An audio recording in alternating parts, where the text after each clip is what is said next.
M. Bois siffle la fin du match sur la victoire de Lens qui garde la seconde place du championnat derrière Saint-Étienne.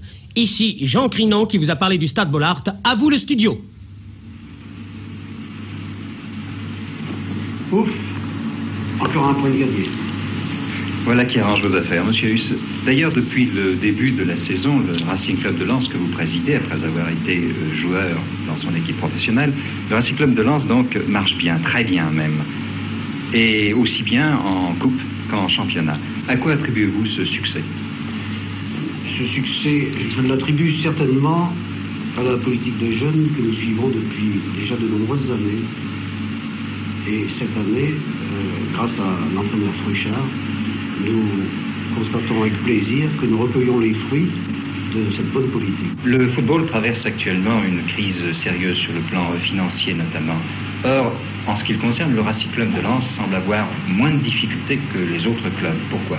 Cette politique de jeunes nous a permis justement de combler ce déficit qu'enregistrent tous les autres clubs. L'année dernière, nous avons eu la chance, je peux dire aussi, nous avons eu la malchance de devoir vendre Wijnewski, ce qui nous a permis de combler le trou. Et comment se manifeste l'aide des houillères? D'abord, le travail aux joueurs.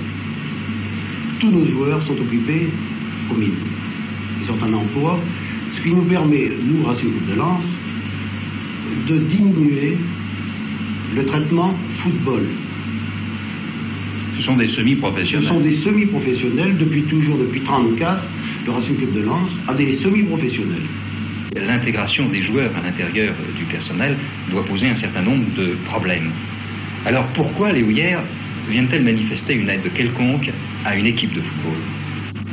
Parce que la direction du bassin du Nord du Pas-de-Calais a compris tout le bien social que peut apporter une équipe de football professionnelle dans une région où le sport, où le football principalement, est roi. Non seulement ça permet aux spectateurs, n'est-ce pas, de bénéficier d'un après-midi plein air le dimanche, mais également ça attire sur les stades de tous les clubs miniers qui nous entourent un grand nombre de jeunes qui voudraient aussi, eux, faire partie de l'équipe fanion du Racing Club de Lens. Donc vous suggérez de changer la dénomination du Racing Club et de ne plus l'appeler Racing Club de Lens? Écoutez, en tant que Lensois, non, je tiens plutôt à ce qu'on appelle le Racing Club de Lens, mais il est normal, et votre question est très pertinente, si on appelait le Racing Club de Lens Racing Club minier, on serait beaucoup plus près de la vérité.